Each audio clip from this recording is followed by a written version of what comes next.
Sejam todos bem-vindos à nossa casa de paz, de amor.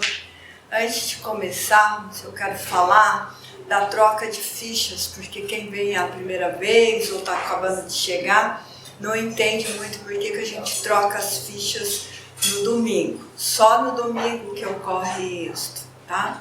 No sábado, as fichas verdes são para quem está fazendo assistência do corpo espiritual, do corpo físico. Então, quem está doente no corpo físico recebe a ficha verde. No domingo, nós fazemos essa troca de ficha, aqueles assistidos que a gente precisa olhar mais de perto. Então, a gente precisa olhar mais de perto, prestar mais atenção para ver se está tudo bem mesmo com a pessoa, tanto mental, fisicamente, como espiritual. Então, é por isso que a gente troca as fichas. Não é nada de, é porque que o dele é verde, o meu é azul, nada disso, tá? É só que a gente precisa olhar um pouquinho mais de perto. Também precisa, para ir para a ficha verde, também precisa conversar com o Antônio ou comigo. Por quê? Porque a gente tem que ver o que é que está acontecendo na vida da pessoa que está impedindo alguma coisa, que alguma coisa está acontecendo, por isso que a gente olha mais de perto. Quando a gente dá a ficha azul, então a pessoa tem que comemorar que está tudo bem com ele, fisicamente, mentalmente e espiritualmente falando, certo? Então vamos para a nossa prece. Hoje nós vamos falar da misericórdia divina, então já vamos começar essa misericórdia divina com a prece. Não é exatamente um ritual, a gente sempre esclarece que a doutrina espírita não tem rituais, não tem roupas, não tem pessoas especiais, mas nós gostamos de fazer a prece porque a prece é a conexão que nós temos com os amigos espirituais, com o Divino Mestre que veio nos auxiliar com o seu código divino para termos uma vida melhor. Mestre amado Jesus, queridos amigos espirituais, neste momento, Senhor, de muita paz, de muito equilíbrio, de muita harmonia, nós estamos aqui reunidos para aprendermos um pouco mais de Tua misericórdia. Entender, Senhor, como que tiveste tanto poder de renúncia, de harmonia, de paz, enquanto se fez carne. Enquanto nós, muitas vezes, ficamos tristes, muitas vezes choramos, muitas vezes temos dificuldades de carregar a nossa cruz por não entender as coisas que ocorrem conosco. Por isso, neste instante, pedimos paz, pedimos equilíbrio, clareza da nossa mente, para que assim nós possamos compreender tudo aquilo que nos envia através do seu Espírito Santo. Que assim seja. Muitas vezes nós não percebemos a misericórdia divina na nossa vida, porque nós temos, por natureza e por herança, o nosso cérebro tem uma facilidade em fixar-se nas coisas ruins. Lá no passado, lá os nossos ancestrais, lá no tempo das cavernas, eles precisavam fixar-se nas coisas ruins por uma questão de sobrevivência. Porque tenta visualizar a seguinte cena: um campo de flores muito lindo, cheio de um perfume maravilhoso, envolvendo a mente e o desejo daqueles que estavam ali presentes, e ele, qualquer um que estivesse ali, resolvesse sentir o perfume dessas flores, resolvesse elevar o seu sentimento instintivo, porque era só sentimento instintivo, num elevo a um Criador. No instante em que ele fizesse isso e desguardasse de si mesmo, ele poderia ser atacado por uma fera, um leopardo, uma onça, um mamute, ele vivia num mundo desprovido de qualquer tipo de proteção. Então, os nossos antepassados, que nós carregamos essa herança na nossa genética, na nossa história, na nossa vida, nós somos a somatória da vivência de todos os homens que já pisaram na terra. No instante que ele fizesse isso, ele colocaria em risco a sua vida. Então eles não faziam isso, eles estavam em alerta o tempo inteiro. E eles estavam com um pensamento fixo nas coisas ruins o tempo inteiro. Hoje a nossa terra já evoluiu, a nossa escola já evoluiu bastante, graças ao esforço de cada um desses antepassados. E nós, por consequências, somos homens mais evoluídos do que aquela época. Então nós não temos a necessidade de ficarmos em alerta 100%. Mas o nosso cérebro, a nossa alma, o nosso espírito ainda tem o hábito de fixar-se nas coisas ruins. Então, durante o dia ocorre 1 milhão de coisas boas na nossa vida, mas nós só lembramos da xícara de café que derrubamos na roupa no exato momento de sair para trabalhar, ou no dedinho que batemos na quina da porta antes de fechá-la, ou no cumprimento não tão agradável da outra pessoa, ou o olhar carrancudo da outra, o bom dia áspero, ou nenhum bom dia, ou a falta de sorriso. Nós fixamos em um ponto negativo e transformamos a nossa vida num grande tormento, esquecendo de ver a misericórdia divina em torno de nós o tempo inteiro. Então, na paisagem dos nossos sofrimentos, nós temos que entender que a luz está em torno de nós incessantemente. Não importa se nós estamos tristes, se nós estamos felizes, o sol vai nascer e vai se pôr. E na hora certa virá a chuva. E no momento adequado virá o calor, virá o inverno, virá a época das frutas, o outono e a primavera. Então Deus fala conosco o tempo inteiro, mas muitas vezes nós não olhamos para o alto, nós insistimos em olhar somente para a terra. Basta a gente entender que quando nós falamos de Deus, automaticamente nós erguemos os nossos olhos para o alto, porque Deus simboliza algo que está acima de nós. A luz e a misericórdia está acima de nós. Mas todas as vezes que nós falamos de tristeza, o nosso olhar é para o solo, porque o solo, o chão, a lama, o lodo, a dificuldade representa essa parte ruim de nós.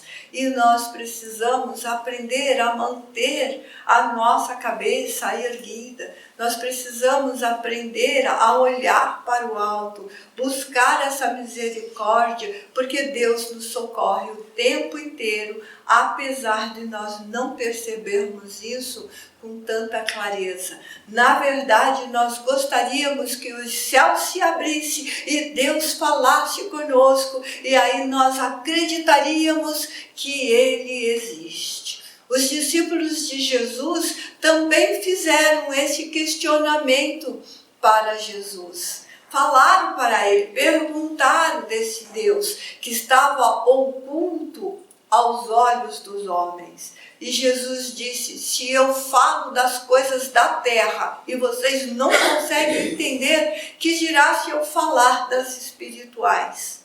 Nós temos uma visão, hoje estava ouvindo uma mensagem logo cedo, nós temos uma visão muito curta, muitas vezes nós não paramos para pensar. Nós achamos que o mundo é o que nós vivemos, o que nós enxergamos diante dos nossos olhos, mas nós temos uma pálida ideia do que é o mundo em torno de nós, porque nós só captamos uma parte da luz através dos nossos olhos.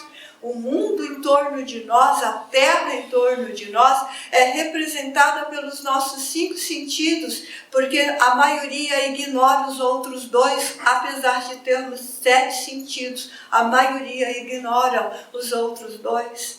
E esse 5 sentido nosso foi muito deficiente porque nós entramos no nosso achismo, entramos na nossa verdade. E quando nós fazemos isso, nós impedimos o aprendizado, nós impedimos essa misericórdia. Nós temos que entender que aonde quer que nós estejamos, em todo lugar, as pessoas em torno de nós, ele vem pela ajuda do amor. E o amor, em português, amor representa tudo. Tudo e qualquer coisa é amor. Se você está sorrindo, é amor. Se você tem prato de comida na mesa, é amor. Se alguém olhou para você e te deu um sorrisão e disse que você é lindo, é amor. Só que amor é muito mais do que isso. Amor é a oportunidade que nós temos de estarmos encarnados. Amor é a oportunidade dos amigos em torno de nós. Amor é a oportunidade de aprender constantemente. Amor é a oportunidade de trabalho. Amor é a oportunidade de família. Amor é a gentileza de estarmos numa casa ou em outra casa. Amor é a assistência constante em torno de nós. Amor, eu já falei várias vezes, que pode ser representada como uma rosa colombiana, que é uma das rosas que mais tem pétalas. Nós carregamos uma ou outra pétala dessa rosa. Então nós carregamos o carinho e falamos que é amor. Carregamos a fraternidade e falamos que é amor. Carregamos a gentileza e falamos que é amor. E são apenas pétalas deste amor. O amor é o conjunto de todas as virtudes de Deus em torno de nós, e nós estamos muito aquém de todas essas virtudes ainda. Mas nós podemos perceber essas virtudes e é este amor com pequenos pontinhos de luz. Ter uma pessoa perto de nós que ama ou não ama a gente do jeito que a gente quer é amor.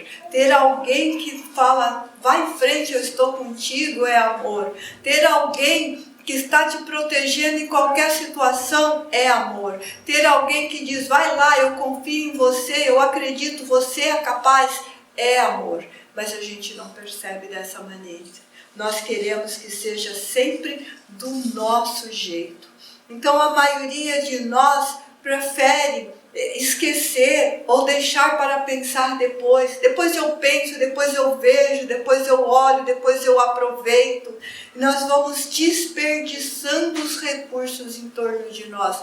Nós temos 1 milhão de motivos para sermos felizes, mas nós escolhemos ser infelizes. Nós temos 1 milhão de motivos para permitir que a sabedoria, que a moral, que o conhecimento, que o amor, que a conquista esteja em nós, e nós optamos pela dor, pelo sofrimento, pela angústia. Nós temos a oportunidade de tratar bem a pessoa que está ao nosso lado, como esposa, como esposo, nós tratamos mal. Nós temos a oportunidade de tratar bem o colega de trabalho, nós tratamos mal. Nós temos a oportunidade de fazer diferente, de ser diferenciado, da pessoa falar assim, puxa vida, essa pessoa é maravilhosa, tem uma sabedoria, tem um entendimento, mas a gente escolhe que a pessoa fale mal de nós. Diga assim, faça a malquerência, né? Nossa, que pessoa grossa. Que pessoa desequilibrada, que pessoa E vocês sabem o que eu quero dizer, essa resistência aqui, né? Vai aumentando a fila de provérbios em relação a nós. Então nós temos que mudar isso. Nós buscamos muito o prazer do momento, nós focamos muito a nossa mente só nas coisas materiais. A nossa vida não é só matéria, a nossa vida não é só dinheiro, a nossa vida não é só comida, a nossa vida não é só divertimento.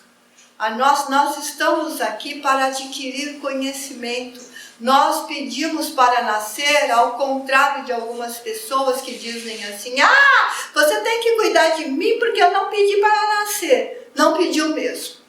Ele tem toda a razão. Não pediu para nascer, implorou para nascer. Sabe, porque pedir a gente chega assim: por favor, você pode fazer isso para mim? Isso é pedir. Agora, nós imploramos porque nós temos todo esse arcabouço que eu falei antes lá dos nossos antepassados, que muitos deles nós mesmos, para refazer as nossas lições, refazer a nossa vida.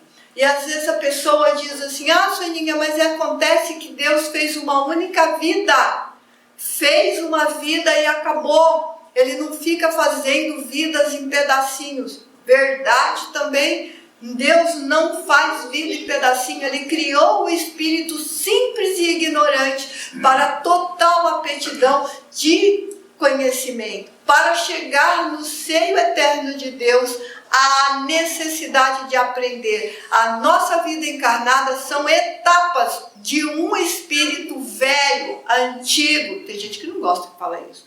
Imagina, não posso falar que é velho. Nós somos velhos. Se tiver alguma pessoa com menos de 3.000 anos de existência na Terra, vai falar: puxa vida, ele está no começo da encarnação. Jesus, para se fazer homem, gastou 4.000 anos para diminuir a sua luz, se fazer adaptável para os moldes da terra, para se fazer homem. Quando a terra foi criada, ele estava junto com o Pai. E no princípio era o Verbo, e o Verbo estava com o Pai. Então Deus, quando Deus criou a terra, Jesus já estava com ele. Então Jesus não é da terra. Vamos começar por aí. Nenhum de nós o somos também, porque a terra nunca foi berçário. Então a gente é espíritos velhos, antigos, temos que tomar consciência disso, e nós não nascemos para só pensar nas coisas materiais. Dinheiro é bom? Lógico que dinheiro é bom. É o escampo que nós trocamos para sobreviver na vida material. Mas não é só isso. Nós temos outros recursos que nós precisamos trabalhar. Se fosse só pelo material, se fosse só pelo dinheiro, se fosse só pelas coisas... Gente, a tecnologia que nós temos hoje, nós não precisaríamos encarnar mais. Já estamos acima de Jesus. Não estou falando blasfêmia. Ele disse que tudo que ele fazia, nós podíamos fazer e muito mais. Tecnicamente, tecnologicamente falando, nós fazemos hoje muito mais do que ele fez. Então nós já estamos em condições, tecnologicamente falando, de estar junto com ele. Por que nós não estamos? Porque moralmente nós não estamos. Porque em sabedoria nós não estamos. Então nós não estamos aqui para, eu consigo juntar 50 bilhões, 80 bilhões de dólares, 1 trilhão de... Nós não estamos aqui para isso.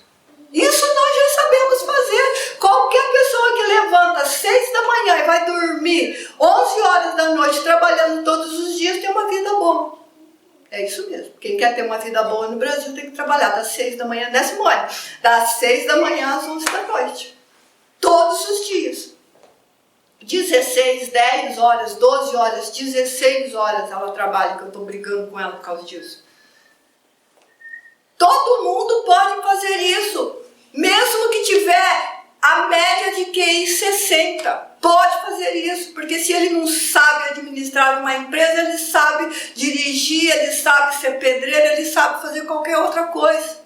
Eu fui servente de pedreiro, se eu desse tamaninho fui servente de pedreiro, qualquer um pode. E olha que eu não tenho nem açúcar.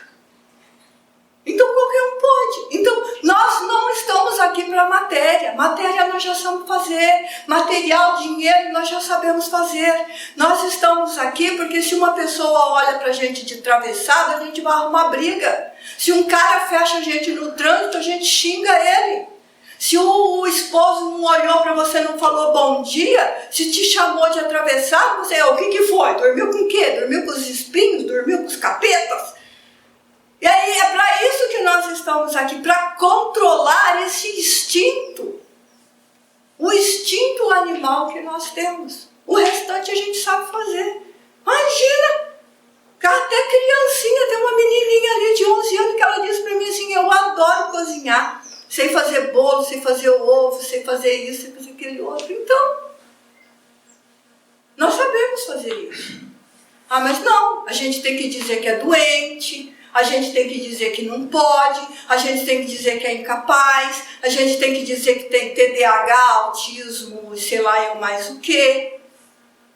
Se você pediu para nascer com TDAH, você falou para o teu amigo espiritual que você era capaz, que você vencia, mesmo que para você fazer, para você falar, você precisasse de uma máquina. O maior físico da nossa história, para a gente ouvir o que ele falava, ele precisava de uma máquina. O maior músico da nossa história era surdo. Perguntaram para ele, como que você acha que seria a morte? É maravilhosa, é a música que eu mais gosto. Como que você acha, Beethoven, que é a morte? Como que a morte chega? Tchan, tchan, tchan, tchan. Quem é que não conhece essa música? Um dos maiores pastores da história da Terra não tem os 2 braços e as 2 pernas. É só procurar na internet.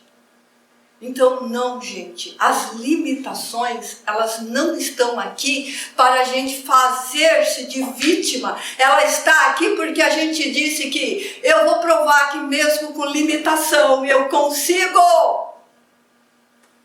Porque toda e qualquer pessoa encarnada hoje na Terra, com limitação, resolve a vida material com as mãos para trás. Então não é matéria, é espiritual.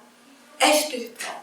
A misericórdia divina sobre nós é para resolvermos o espiritual.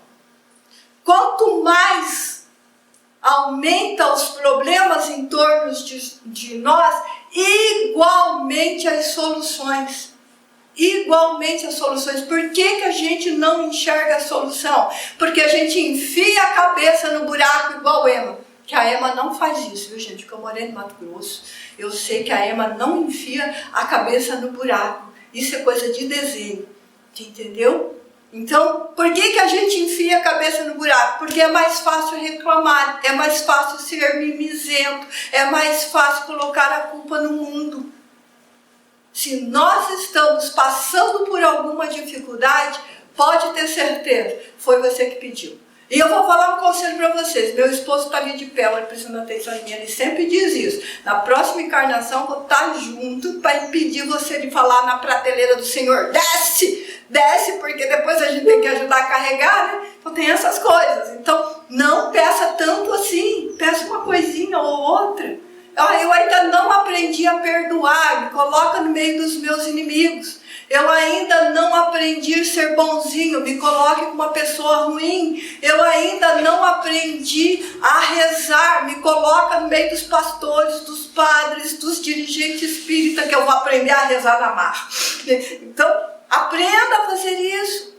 Aprenda a pedir as coisas certas. Nós só ficamos com a nossa cabeça no problema e não buscamos soluções. Fatores de pequena monta, renoma, responde a distúrbios de autoexpressão. Estou com dor de cabeça, não vou trabalhar. Estou com dor de barriga, não vou trabalhar.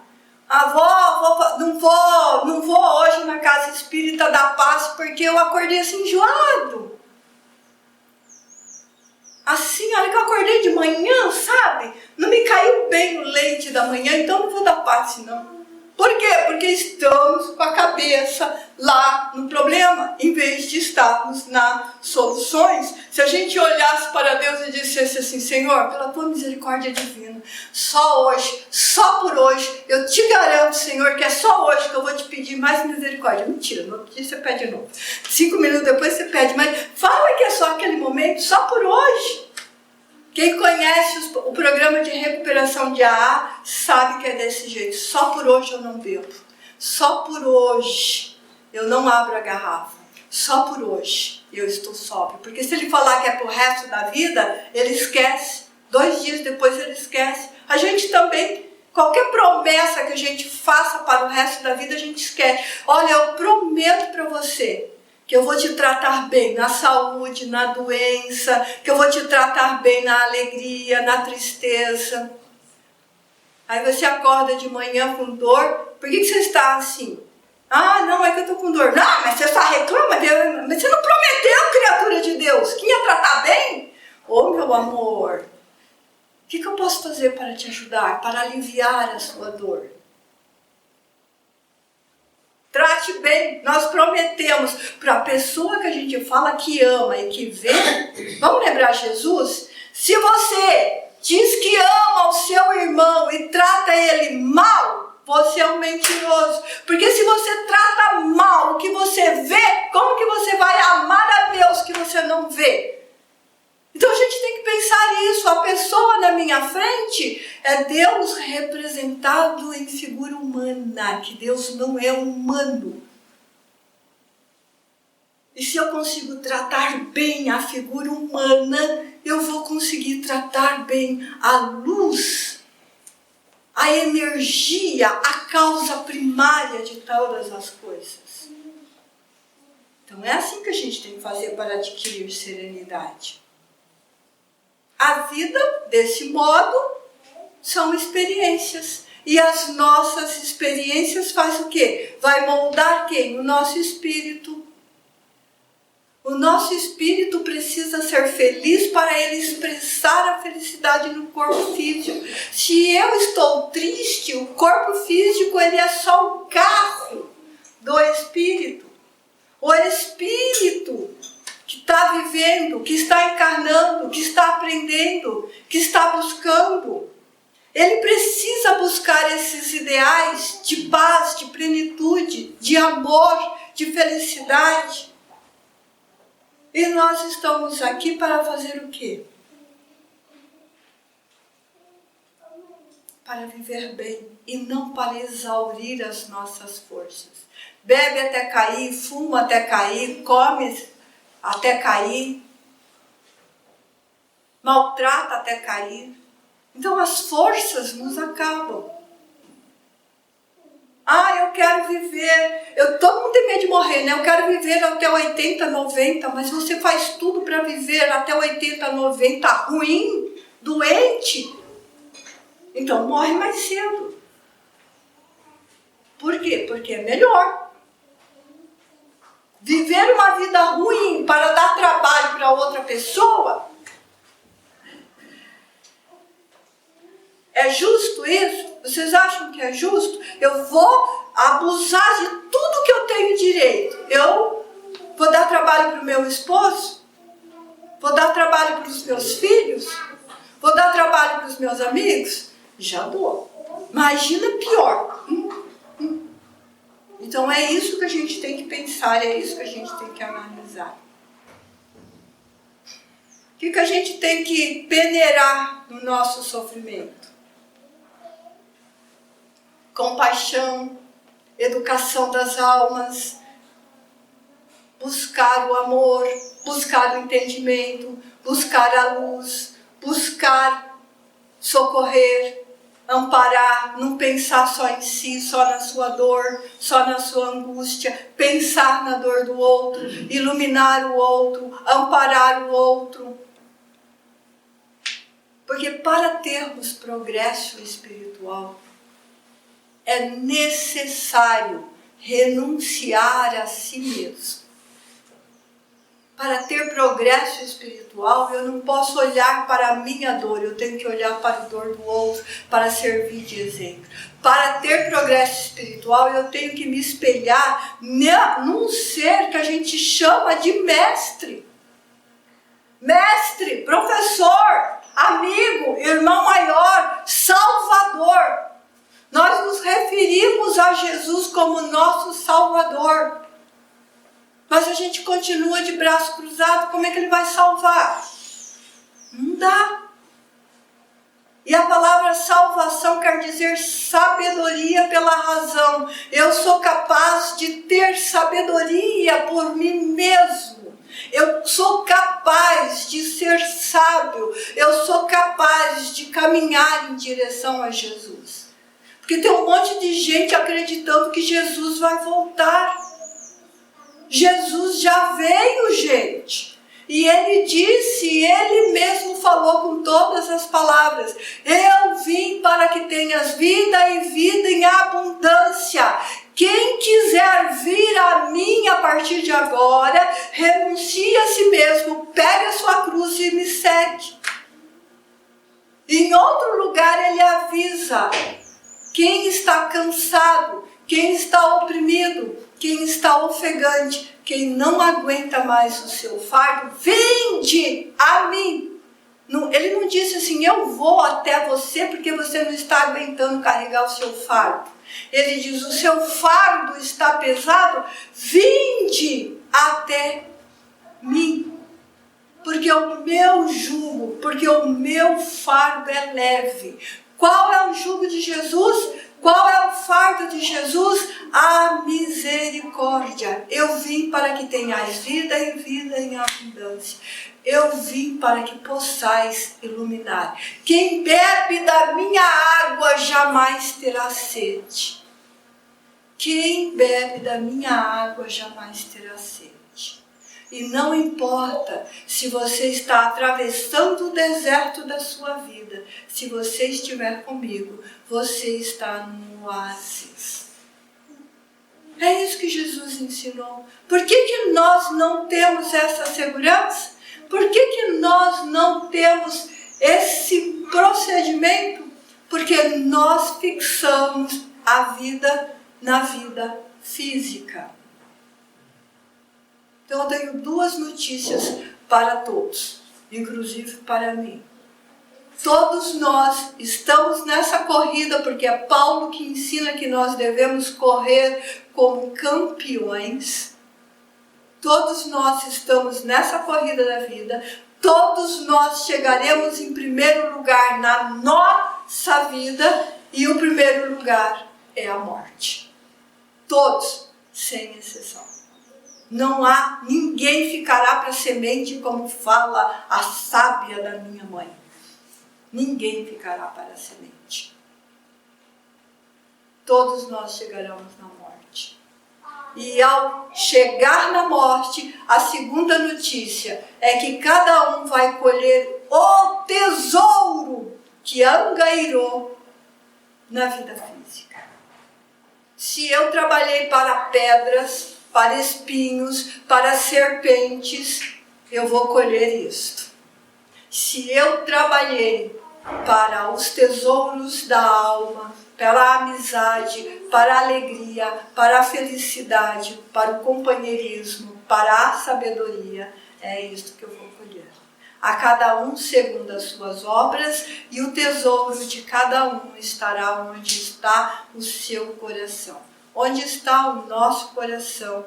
O que nós guardamos em nosso coração é o tesouro que vamos ter. Somos herdeiros de nós mesmos. A nossa herança somos nós que semeamos. Queremos semear, queremos ficar ricos na vida física.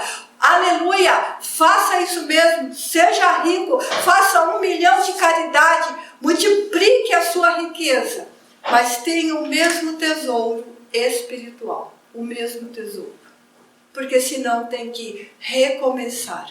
E Jesus disse isso para Nicodemos: terás que renascer. Terás que renascer. e todos nós teremos que renascer se não aprendermos, e enquanto não aprendemos a guardar esse tesouro maravilhoso de alma. Vamos então equilibrar os nossos pensamentos agora. Não estou brava com vocês. A primeira pessoa que escuta o que está falando é a própria pessoa que está falando. Então o primeiro ouvido é o meu e depois os demais. A lição é sempre para a gente em primeiro lugar e depois para os demais. Ainda mais quando a lição é especial igual hoje. Que eu vou fazer uma surpresa para você. Você só vai saber na hora de fazer o que é o que você vai fazer. Fiz bem, né? Muito bem, vamos lá para a nossa prece final, a nossa vibração. Mestre de amor, Jesus de misericórdia, hoje que aprendemos, Senhor, que somos espíritos antigos e que nesta jornada da vida nós buscamos em todos os instantes buscar os tesouros dos céus para um dia estar contigo, em verdade e em espírito. Nós agradecemos a oportunidade e nos comprometemos, Senhor, a praticar a sua misericórdia exercida sobre nós em todos os segundos da nossa existência. Que assim seja. Nós vamos pedir, né? Sempre nós pedimos isso, que tenham paciência, que nós vamos nos organizar para o passo.